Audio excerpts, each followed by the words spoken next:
Débat deuxième tour. L'initiative dite pour l'autodétermination contre la démocratie suisse. Pour l'UDC, la démocratie est très simple. Le peuple, ou plutôt la majorité des votants, décide. Un point, c'est tout. En 1848, les auteurs de la première constitution suisse voyaient les choses différemment. Ils savaient que, dans un pays tel que la Suisse, où tant la population que les langues et les cultures sont variées et plurielles, chacun a besoin d'être protégé. Dans le préambule de notre Constitution, il est d'ailleurs écrit que la force de la communauté se mesure au bien-être du plus faible de ses membres. Les droits de tous doivent être garantis par l'État, pas uniquement ceux des riches et des puissants. Imaginons la situation suivante.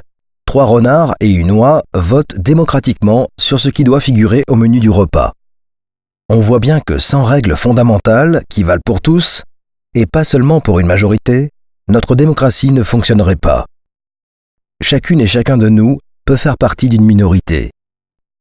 Le peuple est certes l'instance supérieure de notre pays, mais la Constitution prend également garde à ce que personne ne soit en possession d'un pouvoir trop important. C'est pourquoi nous avons un système équilibré de répartition des pouvoirs. D'autre part, nous avons des règles fondamentales, telles que les droits humains, qui ne peuvent pas simplement être abolis par une majorité.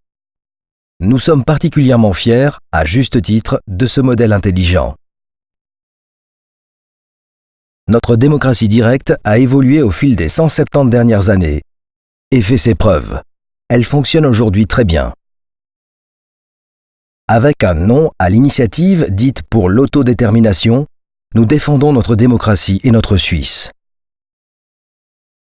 Non à l'initiative anti-droits humains le 25 novembre 2018.